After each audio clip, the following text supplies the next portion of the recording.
is the marker. We're going to go to Battle of Sailors Creek Battleground, which is going to be really cool. But here's a marker for it. So I'll get back to you.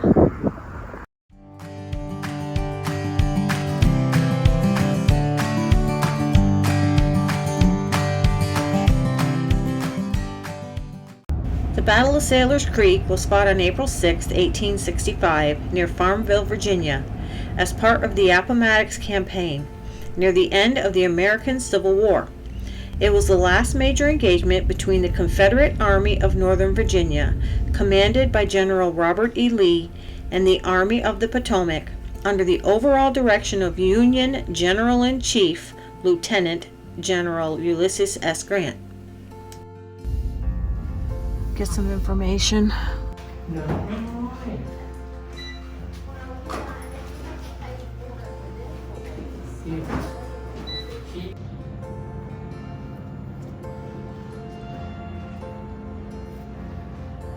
Some artifacts. Money. Some of the rifles and the uniforms. More artifacts.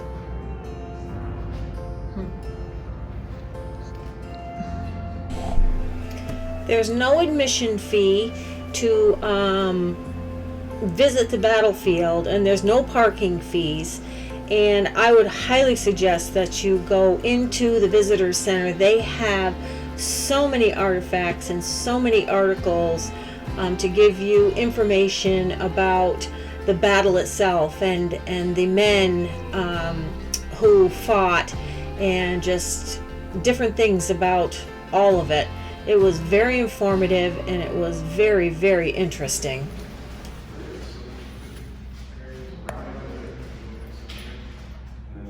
Left in a barn near Amelia Courthouse. Held artillery pieces place to place. That old box. That's cool.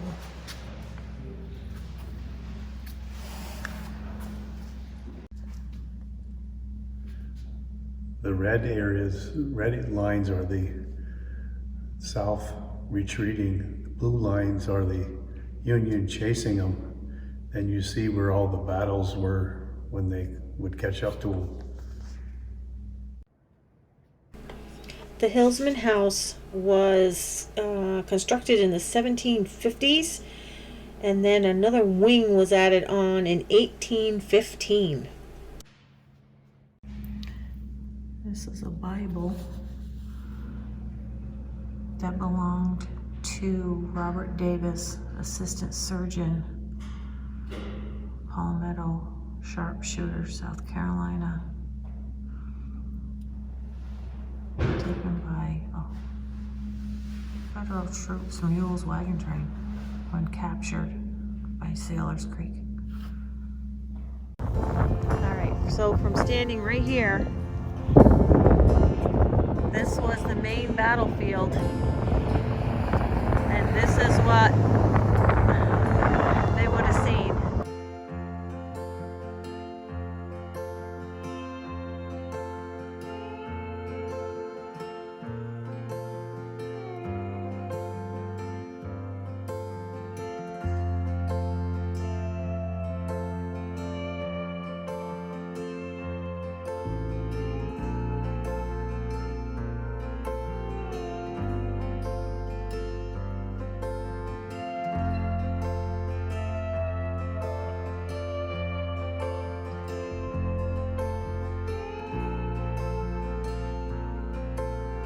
The Overton Hillsman House, overlooking the scene of the last major battle of the Civil War in Virginia, served as a federal field hospital. Here, both Union soldiers and Confederate soldiers were treated for their injuries. There was no distinction between uniforms at that point. People were just people, human beings, who needed medical attention. And if you look at some of the old photos, some of the injured soldiers were put outside underneath this tree, this exact tree.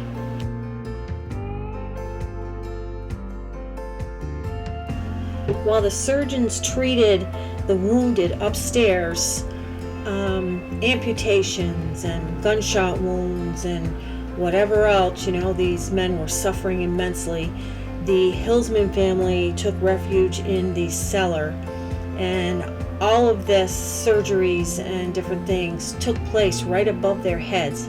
So they were listening to the agony and just the total chaos of what these men were going through.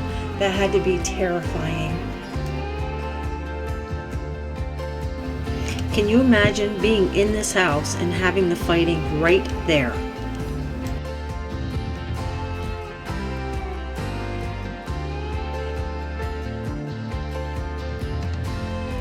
Wish we could get in there, check it out, but can't. We went back to the visitor center and I went in and asked the rangers if they did tours, and he said, yes, we absolutely do. And I said, oh, okay, when do you do them? And he said, well, when would you like to see it? And I laughed. I said, how about now? And he said, absolutely, we can meet you right there, ma'am. I was so stinking excited. All right. Oh, cool. So this is all doctoring stuff, I'm guessing. Yes, ma'am. Mixture of military medical equipment and furnishings from the 18th and 19th centuries. Just showing what a Central Virginia farmhouse looked like. This is so cool. Unfortunately, none of the furnishings are original to the Hillsman family. Okay. That you see in here. There are some period pieces that are original to the era and the area, just not the Hillsman family.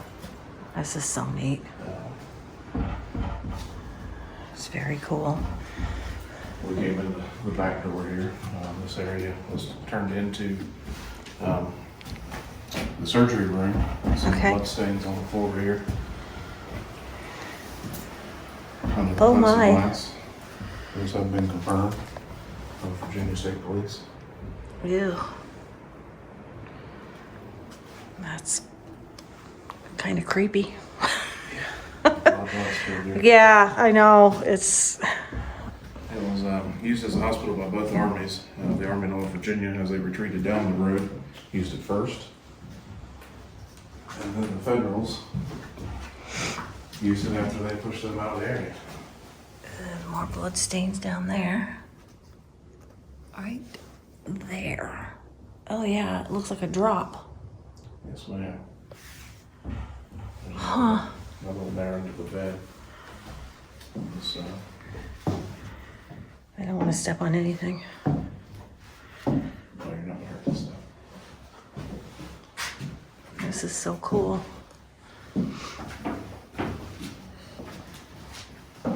Yeah, this is the main room.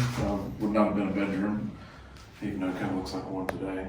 This was the room that was set up, we think, for soldiers to recuperate. Okay. So the family would have been upstairs, typically. We do have a first-hand account of a soldier that was wounded in this battle. Lieutenant George Peck, 2nd Rhode Island Infantry. Okay. This is the first and only battle he participated in. And he wrote pretty extensively about his experience, and we think that he was brought into this house. He talks about being in a room with 2 doors. He's laid by one of the doors, helped form a bound between the walkway. And he talks about there being 2 beds in the room, each with 2 very severely wounded Union officers, and at least a half dozen other men recuperating. So we think that was in this room, because he talks about being able to see and hear and smell the surgeries. Wow. I can't even imagine. No, really gruesome.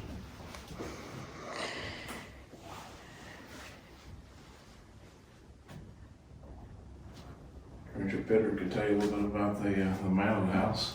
Captain James Moses tells me. You can tell me about that guy?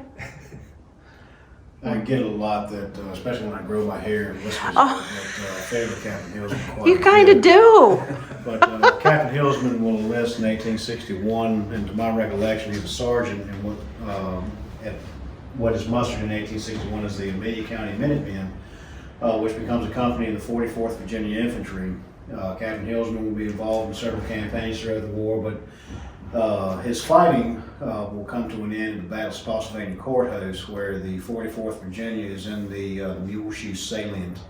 The federal attack there, led by Emory Upton, will bag a significant portion of these Confederate Virginians under the command of Dick Ewell and the division of a fellow named Edward Allegheny Johnson. So Captain Hillsman will become the guest of the federal government at a series of federal prison camps for the remainder of the war. He becomes a member of what's known as the Immortal 600 Confederate officers that are taken to the defenses and the siege lines of Charleston, South Carolina. He'll be placed on the federal siege lines with these other, himself and other Confederate officers, numbering 600 total. In retaliation for something similar that the Confederates did in order to prevent enemy shelling on their position. Okay. These Confederates took federal prisoners and put them on this part of the line to stop the Federals from shelling that position, so they wouldn't, in the hopes that they would stop so they wouldn't hit their own men. Yeah. However, like I said, to my recollection, several of those federal officers were killed because of that, and it's very much eye for an eye kind of deal that these 600 Confederate officers were put on the federal defensive lines there. Several of these men were killed by Confederate gunfire. After that, they're withdrawn. They're sent to Fort Pulaski, which is probably the worst stay that these guys will suffer through. Fort Pulaski is in Georgia, and some of the accounts that I've read, these guys are receiving stuff like curdled milk and very bad pickles. One of the finest accounts I've ever read is from a captain. He was in I believe it was the 4th Virginia Cavalry, but don't quote me on that. But he commented about a cellmate or a prisoner friend of his, a guy named Burgess, who captured and roasted a large cat. Said that the back was elegant and the gravy was splendid sop, and he longed to get where bacon or cats were abundant. So I'm sure if perhaps he was a Confederate officer, he was at Fort Pulaski at both the time Captain Hillsman was. So I'd like to think that they broke up their daily fare of pickles and curdled milk with roasted cat, and I've always wondered if Captain Hillsman fared in that. He does survive his captivity as a guest of the federal government. He will be paroled from Fort Delaware in June of 1865. He will make his way home. He and his wife Lucy, who's here at the home during the battle. Before the war, before hostilities break out, he and his wife have 2 children. After the war, Captain Hillsman and his wife will have 9 more children after the war, and be a very prosperous family, both in number and economics after the war. So Nice. because of that, the 11 kids and all their grandkids and great grandkids and so forth. There's quite the descendants list of the Hillsman family. That is neat. So. That is neat. Yeah, that's amazing.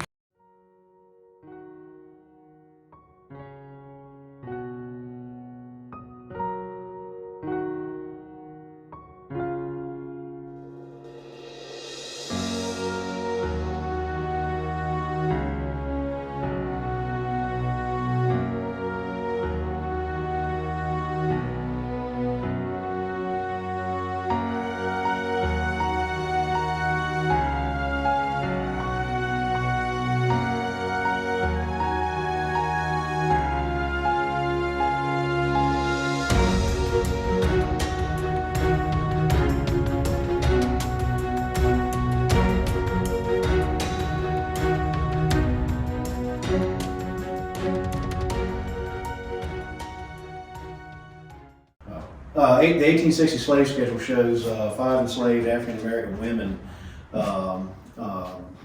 enslaved by Captain Hillsman and his family. Okay. After the war, of course, these individuals are going to be emancipated. Yep. The house itself is going to be lived in, and this house is going to be the site of the marriage between 2 individuals. So one of the former Hillsman slave women, and a gentleman with the last name Moten. And through some significant research from Josh's part, there's enough evidence that we think, but we haven't found that substantial missing link yet, that we do believe this is the birthplace of one Robert Russo-Moten, one of the early civil rights leaders. Okay. The same generation as, I guess we consider men like John Brown, Frederick Douglass, that first round before the Civil War. After the Civil War, you've got men like George Washington Carver, Booker T. Washington, as well as Robert Russo-Moten. Okay. I don't know why I say Carver. His name pops in mind for some reason. I guess we could consider him a civil rights leader. It's really cool. But it is neat to think of the, I guess we call it a ripple effect, that this is the site of a farm that enslaved people. This is the site of a battlefield as well as a field hospital where, in the death throes of this failed rebellion, where the country was split in two to determine if it would live under two flags or one. Yeah. This is one of the last major engagements of the war in Virginia, and this is where we see the marriage of newly freed people and the possible birth of one of the leading figures of the early civil rights movement. Yeah, so that's amazing. This is just so intertwined. That's amazing. He ended up becoming, Dr. Robert Russo-Moten ended up becoming the keynote speaker at the Lincoln Memorial in Washington, D.C. Oh, okay. Yeah. Nice. And he took over the Tuskegee Institute.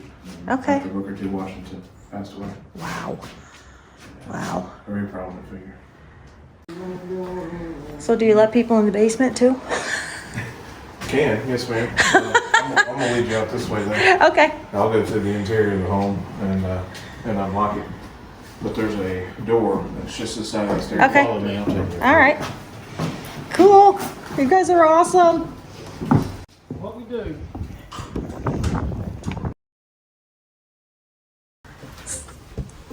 Oh, cool. So this is where the family stayed. According to the world history, yes ma'am. And that's probably correct. Would That make happened in most sense. cases. I'm sorry. That would make sense. Yeah.